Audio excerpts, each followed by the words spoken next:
महालक्ष्मी मित्रों, आप सभी को भाई दूज की बहुत बहुत शुभकामनाएं। आज 3 नवंबर को भाई दूज का त्यौहार बड़े ही धूमधाम से मनाया जाएगा। आइए, भाई दूज का त्यौहार आप मनाएं या ना मनाएं, लेकिन भाई दूज की कथा सुनने मात्र से भाई की लंबी आयु में उन्नति होती है। कहती हैं सूर्य देव की पत्नी का नाम संध्या था।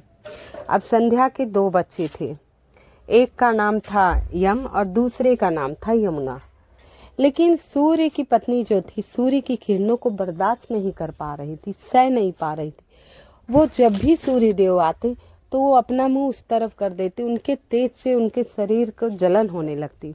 ऐसे कई दिन बीता। अब सूर्य देव इस बात से क्रोधित भी होने लगे। तब अब क्या करे संध्या ने कुछ उपाय सोचा। बोला, क्यों ना मैं अपनी छाया छोड़ दूं। देवताओं के लिए तो सारा कार्य संभव है। वो अपनी छाया, जो हमारी परछाई नहीं होती, वो अपनी छाया को अपना प्रतिबिंब वहाँ छोड़ दी। अब उनकी छाया सूर्य देव के साथ रहने लगी।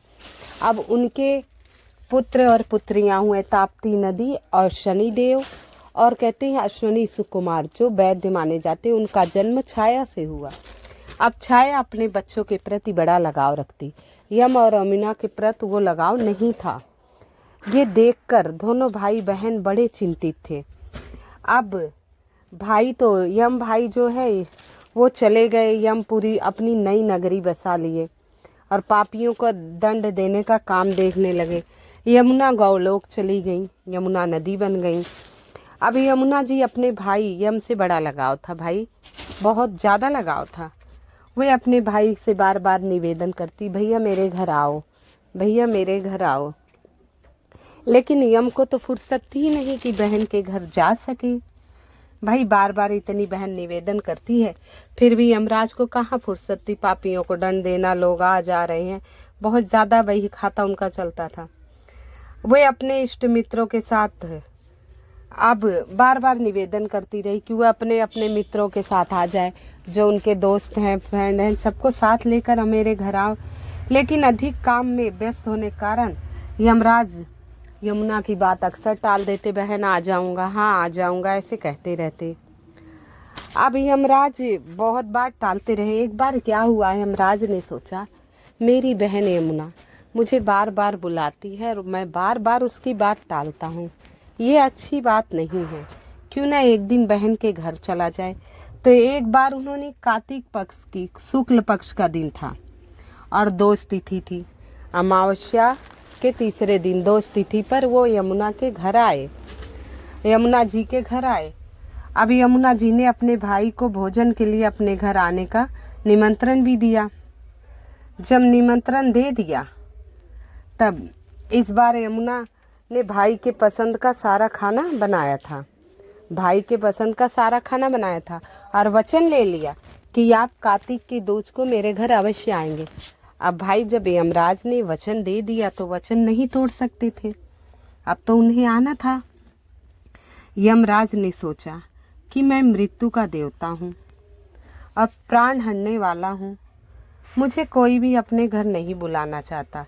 लेकिन मेरी बहन, अब भाई यमराज को कौन अपने घर आमंत्रित करेगा, मेरे घर आओ, कोई बुलाएगा? कोई नहीं बुलाता ना, सब सोचते हैं हमसे दूर ही रहें। तो अब यमराज ने ये सोचा, मेरी बहन मुझसे इतने प्यार करती है और बार बार बुलाती, मुझे तो कोई पूछता ही नहीं, मुझे तो कोई आमंत्रित नहीं करता, सब छुटकारा पाना चाहते हैं मुझसे। तो अब मेरी बहन इतने भावना से बुला रही है, अब मुझे जाना चाहिए, उसका पालन करना। मैंने उसे अब वचन भी दे दिया, अब मेरा धर्म है कि मैं अपने बहन के घर जाऊं। वह बहन के घर जाने लगे। यमराज ने नरक निवास करने वाले जीवों को मुक्त कर दिया। अब जब यमराज अपने बहन के घर गाने लगे, जो नरक में जीव थे उन्हें खुशी से मुक्त कर दिया और यमुना के घर पहुंचे। जब यमुना ने अपने भाई को आया देखकर भाई बहुत खुश थी, मतलब पूछो नहीं कि क्या क्या अपने भाई के लिए कर। एक बहन के लिए भाई बहुत मान्य रखता है, और वो भाई जब घर आए तो बहन अत्यधिक प्रसन्न हो जाती कि अपने भाई को क्या क्या खिलाएं, अपने भाई को क्या क्या दें, क्या क्या खिला दें। तो यमुना के खुशी का ठिकाना नहीं रहा। अब यमुना स्नान करके पूजा करके तरह तरह के व्यंजन परोस के लाई। 56 तरह के व्यंजन बनाए थे। और यम को भोजन बड़े प्यार से कराया। यमुना द्वारा इतना सेवा सत्कार किए जाने पर यमराज बहुत प्रसन्न थे, बहुत खुश थे कि मेरी बहन ने मेरा इतना आदर किया, और इतना आदर किया कि क्या बताऊं, आवा भगत किया। मुझे तो कोई पूछता नहीं और बहन ने मेरे लिए इतना कुछ किया। अब ठिकाना नहीं रहा। बोले, हे यमुना, मैं तुझसे बहुत प्रसन्न हूँ। हे बहन, जो तुझे मांगना है वो वर मांग ले। तब यमुना ने कहा, भैया आपका आशीर्वाद ही मेरे लिए सब कुछ है, लेकिन आप वरदान मांगने कह रहे हैं तो मैं आपसे वरदान मांगती हूँ। जो व्यक्ति मेरे जल में स्नान करने वाला नर नारी कभी भी आपकी नगरी यमपुरी में ना जाए, कभी भी आपकी नगरी यमपुरी ना जाए। यमुना में जो व्यक्ति स्नान कर ले वो कभी भी आपकी नगरी यमपुरी नहीं जाए। यमराज के लिए बहन को यह वरदान देना बहुत मुश्किल था भाई। अब जो कथा सुनेंगे सब यमुना जी में एक बार डुबकी तो मार ही आएंगे, है कि नहीं। अब बड़ा मुश्किल हो गया उनके लिए, अब क्या करें। अब तो बहन से कह भी दिया, क्योंकि इस वरदान को देने के लिए यमराज की यमपुरी का अस्तित्व तो समाप्त हो जाता और पृथ्वी पर अत्याचार फैलने लगता। अब बहुत दुविधा में पड़ गए कि अगर दे दे और लोगों को, व्यक्तियों को, मनुष्यों को पता चला तो सब जा के यमुना में एक दिन डुबकी तो लगा ही आएंगे। अब प्रतिदिन का तो नियम ही ना, एक दिन डुबकी लगाना, साले यमराज से फुर्सत, तो चलो डुबकी लगा ही आते हैं। अब बड़ा सोच विचार में पड़ गए। अब ऐसा देखकर कि बहुत ज़्यादा सोच रहे हैं तो यमुना जी बोली, भाई आप चिंता ना करें, आप मुझे यह वरदान दें कि जो भाई हर साल कार्तिक मास शुक्ल पक्ष की द्वितीया तिथि के दिन बहन के घर आकर भोजन किया करे और मथुरा नगरी में स्थित विश्राम घाट पर बहन के साथ स्नान करे तो वह तुम्हारे लोक ना जाए, वह तुम्हारे लोक ना जाए। कितना बड़ा वरदान मांगा, मतलब भाई दूज के दिन भाई बहन के घर जाए, इसके बाद मथुरा पे विश्राम घाट है, वहाँ भाई बहन दोनों स्नान करे, तब नहीं जाए। बहन भी भाई की दुविधा समझ रही थी, लेकिन उनका भी वर मांगने का तरीका देखो जिससे भाई उनका परेशान नहीं हो। तो बहनों के लिए भाई का बहुत महत्व होता है जीवन में।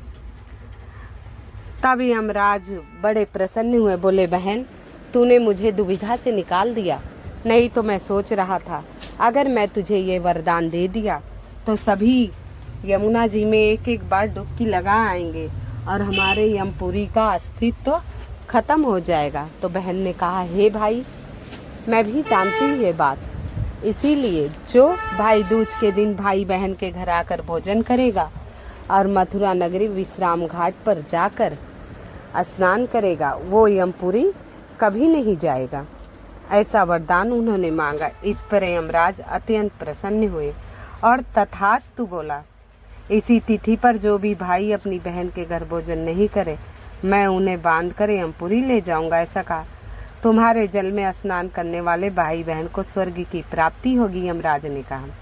बहन को ऐसा वरदान दिए और बहुत सारी सोना चांदी, उन्हें तो कम, अमूल्य बहुत कीमती वस्त्र, अन्य, मतलब बहुत ज़्यादा धन धान से उनको भर दिया अपनी बहन को देकर। तब देकर यमराज अपनी यमपुरी की ओर चल दिए। तभी से कहती हैं ये त्यौहार मनाया जाता है भाई दूज का। भाई दूज मनाने की परंपरा चली आ रही है। तो आप लोग अगर व्रत नहीं करे, भाई दूज नहीं मनाते हो तो कथा अवश्य सुनिए, बहुत ही विशेष कथा है। आज के दिन भाइयों को अपने बहन के घर जाकर भोजन अवश्य करना चाहिए। नहीं आपके यहाँ मनाया जाता है कोई बात नहीं, लेकिन भोजन तो कर ही सकते।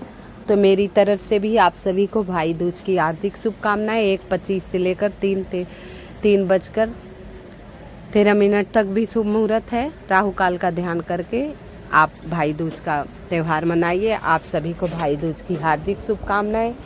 मेरी कथा अवश्य सुनिएगा, शेयर कीजिएगा और वीडियो को लाइक एवं सब्सक्राइब अवश्य लिख दीजिएगा और कमेंट में जय श्री कृष्ण, जय माँ यमुना, जो आपकी इच्छा हो वो लिख सकते हैं।